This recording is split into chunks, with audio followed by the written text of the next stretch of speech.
नमस्कार दर्शक मित्रों, मैं हूं आपके साथ अंजनी नीलेश ठक्कर। तो आज बात करेंगे वैदिक पंचांग के बारे में।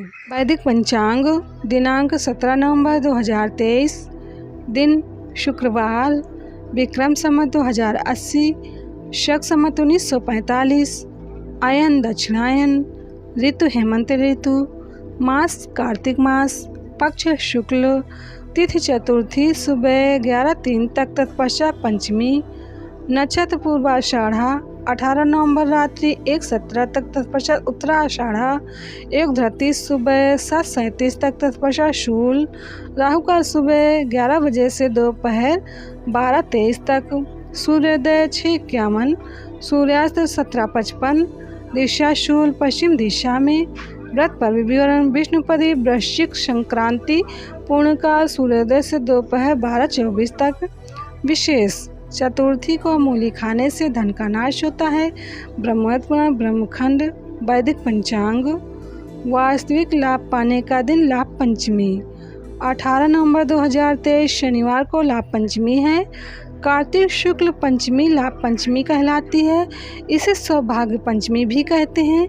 जैन लोग इसको ज्ञान पंचमी कहते हैं।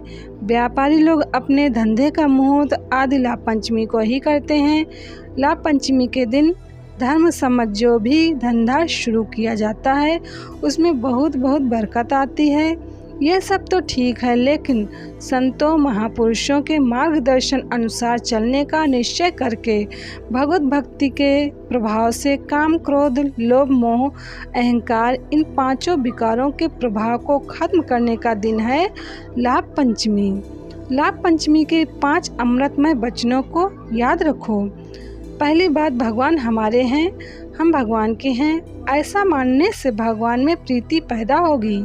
शरीर घर संबंधी जन्म के पहले नहीं थे और मरने के बाद भी नहीं रहेंगे, लेकिन परमात्मा मेरे साथ सदैव हैं, ऐसा सोचने से आपको लाभ पंचमी के पहले आचमन द्वारा अमृत पान का लाभ मिलेगा। दूसरी बात, हम भगवान की सृष्टि में रहते हैं, भगवान की बनाई हुई दुनिया में रहते हैं। तीर्थ भूमि में रहने से पुण्य मानते हैं, तो जहाँ हम आप रह रहे हैं वहाँ की भूमि भी तो भगवान की ही है। सूरज, चांद, हवाएं, श्वास, धड़कन सबके सब भगवान के हैं। तो हम तो भगवान की दुनिया में हैं, भगवान के घर में रहते हैं। मगन निवास, अमथा निवास, गोकुल निवास, ये सब निवास ऊपर से हैं, लेकिन सबके सब भगवान के निवास में ही रहते हैं। ये सबको पक्का समझ लेना चाहिए। ऐसा करने से आपके अंतःकरण में भगवत धाम में रहने का पूर्ण भाव जागेगा। तीसरी बात, आप जो कुछ भोजन करते हैं भगवान का सुमिरन करके, भगवान को मानसिक रूप से भोग लगा के करें। इससे आपका पेट तो भरेगा, हृदय भी भगवत भाव से भर जाएगा। चौथी बात, माता पिता की, गरीब की, पड़ोस की, जिस किसी की सेवा करो तो ये बेचारा है, मैं इसकी सेवा करता हूँ, मैं नहीं होता तो इसका क्या होता, ऐसा नहीं सोचो। भगवान के नाते सेवा कार्य कर लो और अपने को कर्ता मत मानो। पांचवी बात, अपने तन मन को, बुद्धि को विशाल बनाते जाओ। घर से, मोहल्ले से, गांव से, राज्य से, राष्ट्र से भी आगे विश्व में अपनी मति को फैलाते जाओ और सबका मंगल, सबका भला हो, सबका कल्याण हो, सबको सुख शांति मिले। सर्वे भवन्तु सुखिनः, इस प्रकार की भावना करके अपने दिल को बड़ा बनाते जाओ। परिवार के भले के लिए अपने भले का आग्रह छोड़ दो। समाज के भले के लिए परिवार के हित का आग्रह छोड़ दो।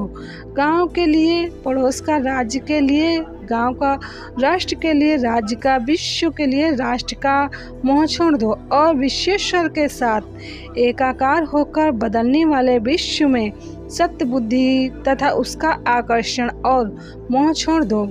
तब ऐसे विशाल मति जगजीत प्रज्ञा की धनी बन जाएगी। मन के कहने में चलने से लाभ तो क्या होगा, हानि अवश्य होगी, क्योंकि मन इंद्रिय अनुगामी है, विषय सुख की ओर मति को ले जाता है।